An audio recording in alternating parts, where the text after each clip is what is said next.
Breaking news journalist Kommineni Srinivas కి supreme court bail ఇచ్చింది. అమరావతిపై అసభ్యకర వ్యాఖ్యలు చేసిన కేసులో కొమ్మినేని అరెస్ట్ అయ్యారు. ఇక ట్రయల్ కోర్టు 14 రోజుల రిమాండ్ విధించింది. దీంతో కొమ్మినేని సుప్రీంను ఆశ్రయించారు. కింది కోర్టులో కూడా బెయిల్ కోసం దరఖాస్తు చేశారు. ఇక అక్కడ బెయిల్ పిటిషన్ పెండింగ్ లో ఉండగానే సుప్రీంకోర్టులో పిటిషన్ వేశారు. ఇంకోసారి అసభ్యకర వ్యాఖ్యలు చేయవద్దని, వాటిని ప్రోత్సహించవద్దని సుప్రీం కొమ్మినేనికి వార్నింగ్ ఇచ్చింది. భవిష్యత్తులో మరింత జాగ్రత్తగా ఉండాలని కోర్టు హెచ్చరించింది. కింది కోర్టు షరతులకు లోబడే బెయిల్ ఇస్తామంది.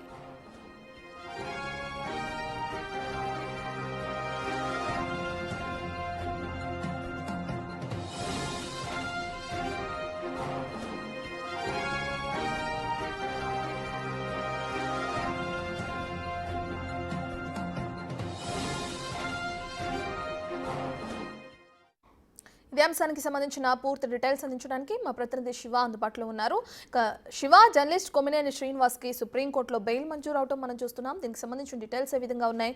సుప్రీంకోర్టులో బెయిల్ వేసినప్పటి నుంచి ఏ విధంగా జరిగినాయి వాదోపవాదనలు కానీ, శ్రీనివాస్ కి సంబంధించి ఎటువంటి షరతులతో కలిపిన బెయిల్ మంజూరు చేయడం జరిగింది?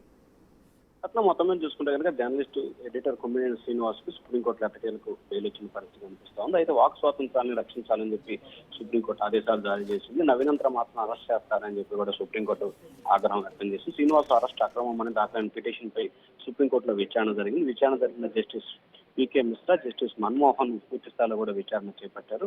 కొమ్మినేని శ్రీనివాస్ ను అక్రమంగా అరెస్ట్ చేశారు. 3 ఏళ్లలోపు శిక్ష పడే నేరాలకు ముందుగా పార్టీ 1 నోటీసు ఇవ్వాలని చెప్పి సుప్రీంకోర్టు చెప్తున్నా ఎందుకు అరెస్ట్ చేశారు అర్థం కావట్లేదని చెప్పి పిటిషన్ లో పేర్కొన్న పరిస్థితి కనిపిస్తుంది. అయితే కొమ్మినేని శ్రీనివాస్ మాత్రం సుప్రీంకోర్టులో దాదాపుగా 40 నిమిషాల పైగా జరిగిన వాదనలకు సంబంధించి కూడా ఆయనకి బెయిల్ మంజూరు చేస్తూ వెంటనే విడుదల చేయాలని చెప్పి సుప్రీంకోర్టు ఆదేశాలు జారీ చేసింది. కొమ్మినేని వెంటనే విడుదల చేయాలని ఆదేశిస్తూ మరొకసారి అమరావతిపై అసభ్యకరమైన వ్యాఖ్యలు చేయవద్దంటూ సుప్రీంకోర్టు ఒక సూచన చేసింది. భవిష్యత్తులో మరింత జాగ్రత్తగా ఉండాలని చెప్పి సుప్రీంకోర్టు కొమ్మినేని శ్రీనివాస్ గారికి ఒక హెచ్చరికనైతే జారీ చేసింది. క్రింద కోర్టు విధించిన షరతులకు లోబడి బెయిల్ మంజూరు చేస్తామని చెప్పి కూడా సుప్రీంకోర్టు చెప్పింది. అయితే ఈ బెయిల్ కి సంబంధించి కూడా సుప్రీంకోర్టు అయితే బెయిల్ మంజూరు చేస్తా ఉంది.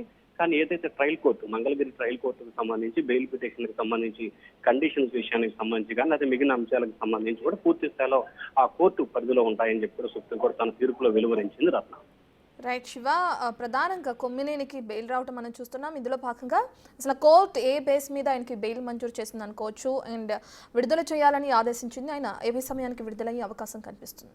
అంటే సుప్రీంకోర్టు ఆర్డర్ కాపీకి సంబంధించి కూడా ఈ రోజు సాయంకాలానికి వచ్చే అవకాశం కనిపిస్తుంది. ఆ తర్వాత ఆర్డర్ కాపీలో ఏమేమి మెన్షన్ చేశారు ఏంటి అనే దాన్ని కూడా పూర్తి స్థాయిలో పరిశీలించి వాటికి అనుగుణంగా మంగళగిరి కోర్టులో సబ్మిట్ చేస్తారు. సో మంగళగిరి కోర్టు కొన్ని కండిషన్స్ అప్లై చేయటమా లేకపోతే ఇంకేదైనా కండిషన్ బెయిల్ సంబంధించి విధి విధానాలని ఖరారు చేయటం అనే దానికి సంబంధించి కూడా మంగళగిరి కోర్టులో విధి విధానాలు ఖరారు చేసిన తర్వాత రేపు సాయంకాలానికి కానీ రేపు మధ్యాహ్నానికి కానీ ఆయన విడుదలయ్యే అవకాశం కనిపిస్తా ఉంది.